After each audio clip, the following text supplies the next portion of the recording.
rescue complete. 12 boys and their coach all out of the cave. President Trump's Supreme Court nominee. One of the finest and sharpest legal minds of our time. Opponents unleashed. Hell no to Kavanaugh! He would overturn Roe versus Wade.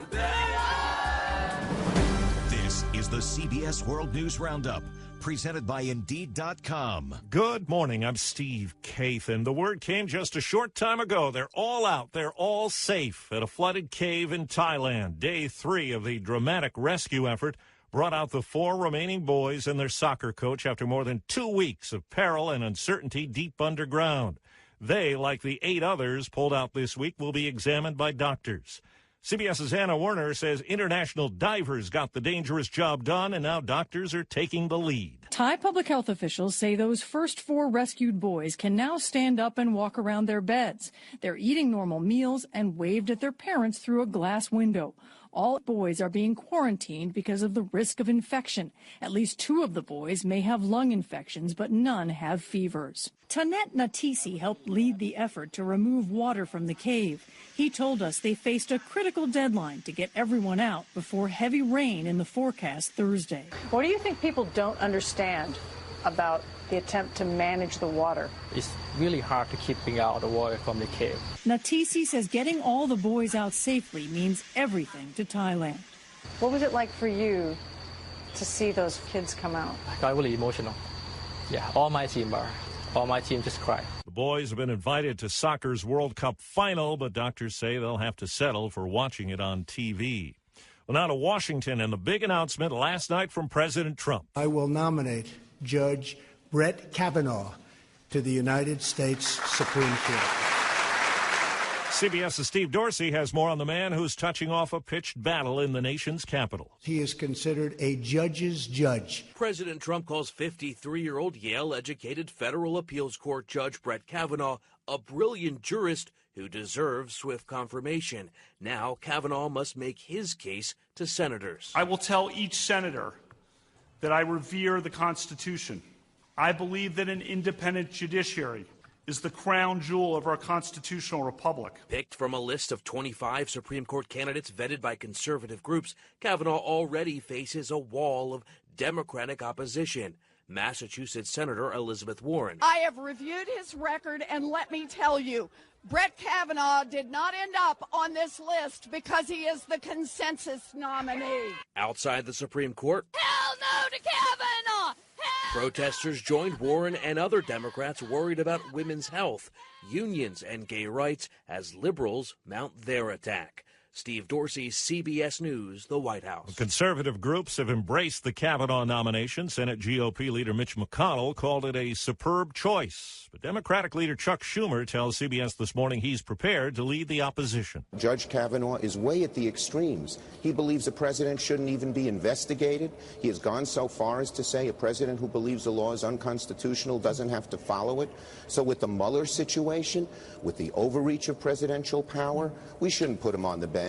And then on gun rights, on LGBTQ rights, on environmental rights, he's way to the right of the American people. Confirmation hearings are expected this fall.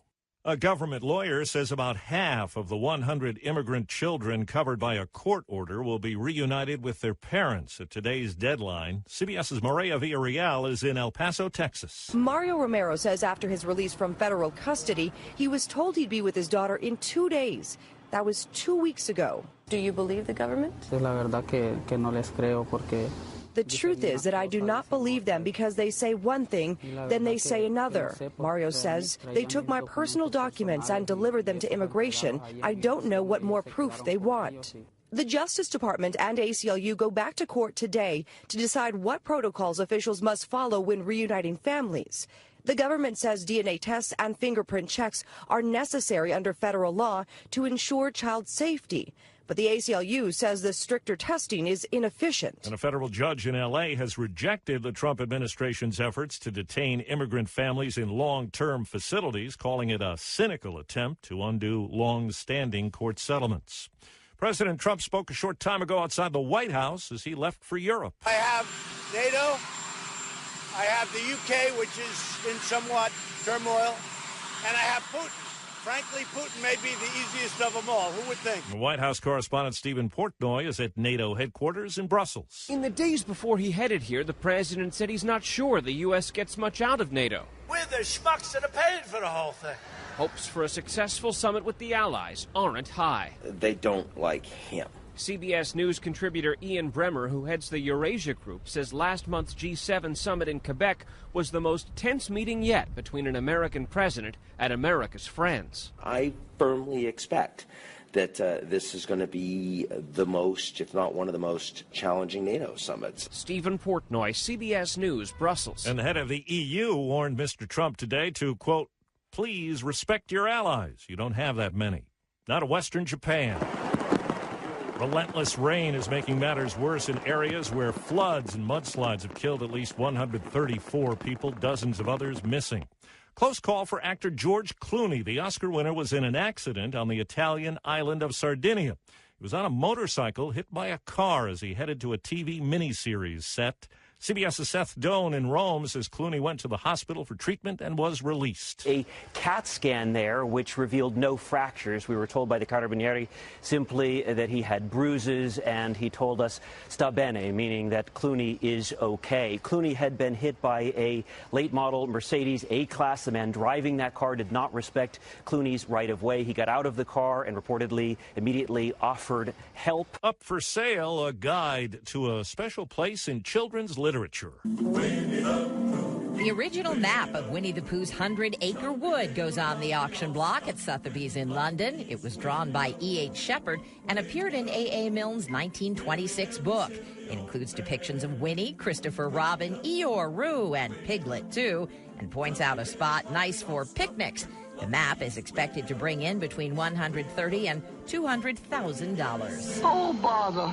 Deborah Rodriguez, CBS News. About the time President Trump was revealing his Supreme Court pick, about a mile away in a D.C. strip club called the Cloakroom, Stormy Daniels was revealing all. The timing appears to be no accident. Daniels has tried to upstage the president as part of her suit challenging the confidentiality agreement she says covered up their 2006 sexual encounter. Mr. Trump has denied the affair. And that's the CBS World News Roundup.